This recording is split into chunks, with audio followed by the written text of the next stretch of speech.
Саламатсыздарбы, Политклиника медиасынын көрөрмандары. Сиздер менен мен Тыныстан Асырбек жана Детектор берүүсү. Бул чыгарылышта ЛТР телеканалынын биз тууралуу жасаган атайын репортажына жооп беребиз.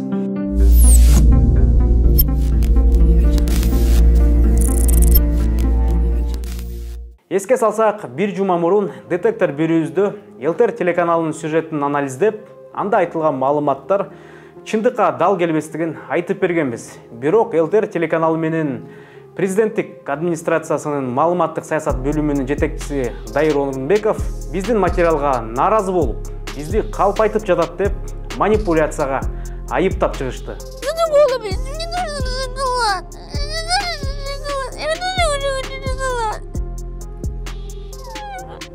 Биз эмес, ЛТР маалыматтарды бурмалап жатканын дагы бир жолу далилдеп берели. Садыр Жапаров президенттик мөөнөтүндөгү 2 жыл аралыгында эч кандай кредит алган эмес. Бул факт. Биринчи эле ЛТРдин бизге жооп берген атайын репортажында биздин берүүдөгү Кыргызстан 2020 жылдын октябрдан тартып $466 миллион кредит алган деген маалымат жалган экени айтылат. Бирок $466 миллион туурасындагы маалымат бул Садыр Жапаровдун президенттик мөөнөтүнө эч кандай тиешеси жок. Репортажда Каржы министрлигинин кайсы бөлүм экени белгисиз бөлүм башчысы Муратбек Масадыков да комментарий берип, каражаттар жөнүндө келишимдерге мурунку президенттер учурунда кол коюлганын билдирген. Ушул аталган $466 миллион болсо, чет өлкөлүк кредиттер бул мурунку президенттер убагында кол коюлган келишимдер боюнча алынган каражаттар. Эми караңыз, бул финансы министрлигинин Инстаграмдагы баракчасы. Ал баракча 2022 жылдын 21 апрелинде мамлекеттик карыз тууралуу билдирүү тараткан. Анда 2020 жылдын октябрь айынан тартып бүгүнкү күнгө чейин өнүктүрүү боюнча эл аралык өнүктөштөр менен $758 миллион өлчөмүндө келишимдерге кол коюлганы жазылган. Анын ичинен $291 миллион грант, $466 миллион кредит түрүндө экени айтылат. Министрлик бул каражаттар өлкөнүн инфраструктурасын жакшыртууга багытталган ири инвестициялык долбоорлорду ишке ашыруу, анын ичинде энергетика тармагын реформалоо үчүн келип жатканын белгилеген. Мындан 3 айга жакын убакыт өткөн соң, 20 июлда Каржы министрлигинин сайтында министр Алмазбек Пакетаевдин экономист басылмасына берген маеги чыккан. Анда министр акыркы бир жылда эл аралык өнүктөштөр менен $780 миллион келишим түзүлгөнүн тастыктап, анын 28-29% энерго тармакка жумшаларын билдирген. Эгер ЛТРдин журналисттеринин логикасына таянсак, Каржы министрлиги тастыкталбаган маалымат таратып жатабы? Эгер министрликтин маалыматы тастыкталбаган болсо, кимдин маалыматына ишенели?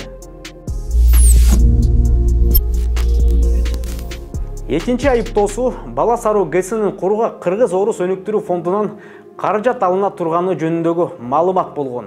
Биринчиден, биз сюжетте Чакан ГЭС ачык акционердик коому Бала Саруу ГЭСин куруу үчүн аталган фонддон каражат ала турганын айтканбыз. Экинчиден, ал маалымат дагы эле өкмөттүн расмий сайтында турат.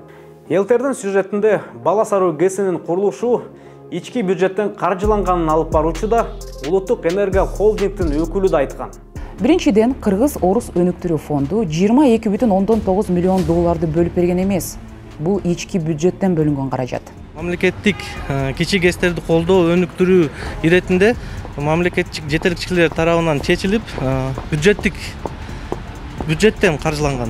2022 жылдын декабрында өкмөт башчысы Акылбек Жапаров Бала Саруу ГЭСинин курулушу менен таанышкан.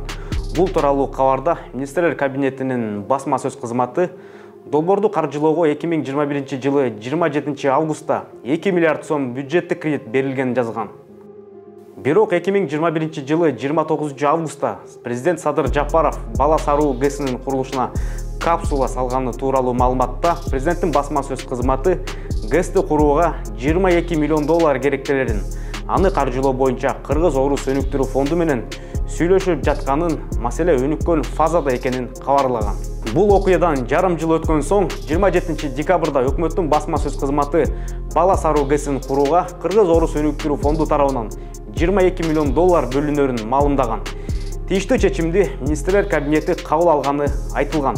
Мындан тышкары Кыргыз Орус өнүктүрүү фонду ушул жылдын 1 февралында 2022 жылдан тартып аты аталган фонд кайра жаралуучу энергия булактарын өндүрүү боюнча 3 долбоорду каржылап жатканын билдирген.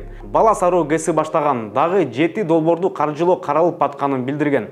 Тактап айтканда, президенттин басма сөз кызматы бул долбоордун баасы $22 миллион экенин айтып жатат. Эгер өкмөт белгилегендей, долбоорго 2021 жылы августта эле бул каражат бюджеттик кредит түрүндө берилген болсо, анда Кыргыз Орус өнүктүрүү фонду менен эмнеге сүйлөшүп жүргөн? 3-чү айып. Камбар Атай 2 ГЭСинин жөнүндөгү маалыматта Элтер бизди 2 жолу калпайтты деп айып койгон. Биздин талдоодо Камбар Атай 2 ГЭСинин 2-чи агрегатын ишке киргизүү үчүн Евразиялык туруктуулук жана өнүктүрүү фонду $110 миллион кредит бергенин кабарлаганбыз. Алгач Элтер бул кредиттик келишим 2017 жылы түзүлгөнүн айтып, акча дагы эле Кыргызстандын тарапка өтө элегин айткан. Бул маалыматта 2 жолу калп айтылууда. Биринчиси бул датага байланыштуу. Себеби дегенде күчүнө кирген документ 2017 жыл. Ал кезде Садыр Жапаров президент эмес болчу. Экинчиден алынбаган насыяны алды деп атоодо. Бул каражат керек болсо азыркы күнгө чейин Кыргызстан тарапка өтө элек. Ооба, келишим 2017 жылы түзүлгөн. Бирок Евразиялык туруктуулук жана өнүктүрүү фонду 2022 жылдын ноябрь айында Кыргызстан тарап каржылоону алганын расмий сайтында жарыялаган. Анда Кыргызстанда каражаттын алуучусу болуп, электр станциялар ишканасы көрсөтүлгөн. Муну министр Ибраев дагы 2022 жылдын 5 декабрында Жогорку Кеңештин комитетинин жыйында тастыктап жатат. Мына жакын арада эле өзүңөр ратификациядан өткөрүп бердиңер. $110 миллион Камбар Атай 2-чи агрегатын. Ал уже конкурска чыкты, азыр эме сайтта объявленияда турат. 3 ай туруш керек банктын требованиясы боюнча. Элтердин журналисттери эмне үчүн өлкө Садыр Жапаровдун учурунда энергия тармагы үчүн кредит албаганын далилдегиси келип жатат. Кредит алуу жаманбы, же ал кредиттер боюнча келишимдер өлкөнүн кызыкчылыктарына жооп бербегендей түзүлгөнбү? Андай болсо, ратификациядан өткөрбөй, баш тартып койсо болбойбу? Элтердин журналисттери биз талдаган берүүдө буга чейинки президенттер энергия тармагы үчүн кредит алганы менен системада эч кандай өзгөрүү болбогонун айтып, Садыр Жапаров сырттан 1 сом албай тармакты оор абалдан чыгаруу аракетинде экенин баса белгилешкен. Көрүнүп тургандай, Садыр Жапаровго чейинки президенттер карыз алганы менен системада өзгөрүү болгон эмес. Бүгүнкү күндө президент сырттан 1 сом акча албай тармакты оор абалдан чыгаруу аракетинде. Садыр Жапаров бийликке келгенден кийин Каса-Миң, Камбар Атай ГЭСтеринин каскадтарынын курулушу сыяктуу долбоорлор ишке ашырылып жатат. Бирок жогоруда көргөндөй эле аталган долбоорлорду ишке ашыруу үчүн каражат тартуу келишимдери мурдагы президенттердин учурунда түзүлгөн. Анда Элтердин сюжетинде көрсөтүлгөндөй, энергия тармакты оор абалдан чыгаруу жаатындагы иштерди Садыр Жапаровго оодара салуу канчалык туура? Дагы бир жолу белгилей кетели, Садыр Жапаровдун тушунда энергия тармагы үчүн сырттан акча алынганын Финансы министрлиги дагы расмий түрдө далилдеп жатат. Бул бир жагы, экинчи жагынан учурда энергия тармагы үчүн кредит алуу тууралуу келишимдер түзүлүп, Жогорку Кеңеш тараптан ратификацияланып жатат. Мисалы, Лебединовка ГЭСинин реконструкциялоого Евразия туруктуулук жана өнүктүрүү банкынан 8 миллион евро кредит алынганы турат. Ошондой эле электроэнергетикалык тармакты өнүктүрүү үчүн дүйнөлүк банктан $25 миллион кредит, $25 миллион грант алуу тууралуу келишим Жогорку Кеңеште ратификациядан өтүүдө.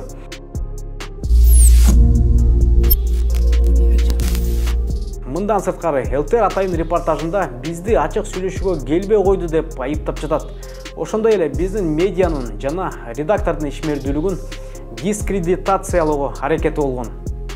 Бул жөн гана обзор болчу деген Дилбар Алимова поликлиникада эмне даярдалып жаткандан кабары жок окшойт. Маалыматты такташууга чакырсак да келген жок. Ооба, президенттик администрациясынын маалыматтык саясат бөлүмүнүн башчысы Дайыр Орунбеков сүйлөшүүгө чакырган. Биз ал жакка барууну туура көргөн жокпуз жана алардын позициясын берүү үчүн аянтчаларыбызды берүүнү сунуштадык. Бирок алар келген жок. Элтер поликлиниканы журналистик этиканы бузуп, бейтараптуулукту сактаган эмес деп дагы айыптады. Биздин сөз болуп жаткан берүүбүз дагы факт-чекинг жанрындагы обзор. Бул жанрдын өзгөчөлүгү ачык булактарга таянып маалыматтар берилет. Баса, ЛТР өз репортажында Дайыр Орынбековтың редакторыбыз Дилбар Алимова менен сүйлөшкөн сөзүн контексттен кыркып алып берген.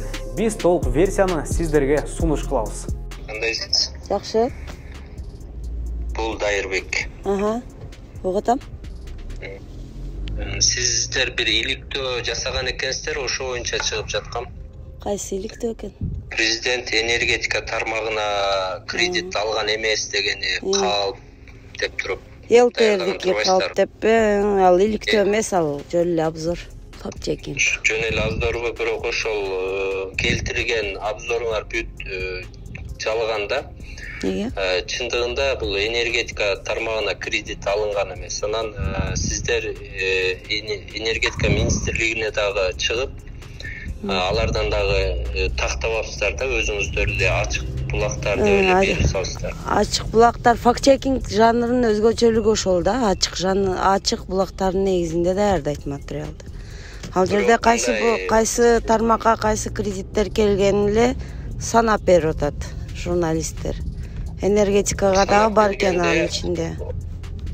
Бул маалымат да буну эл президент калп айтып атыптыр деп. Жок, аны биз асмандан алып аткан жокпуз да. Биз ЛТР калп айтып атат деп атабыз. Президент калп айтты деген жокпуз. Кече 8 февралда ЛТР телеканалынын жетекчиси Эрлан Докдурбеков сөз болуп жаткан берүүнү анык эмес маалыматтардан коргоо жөнүндөгү мыйзамдын 4-чү беренесинин негизинде 24 сааттын ичинде интернет сайтыңардан алып коюңарды суранабыз деп кат жиберди. Ушул жерден дароо айтып кетели. Ал материал биздин сайтыбызга жарыяланган эмес. Ал материал социалдык тармактарда жарыяланган.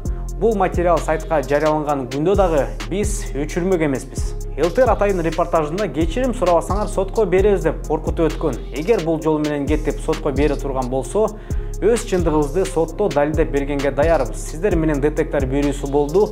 Биздин ишмердүүлүгүбүздү колдоңуз келсе, бул QR код менен өтүп, өз салымыңызды кошуңуз.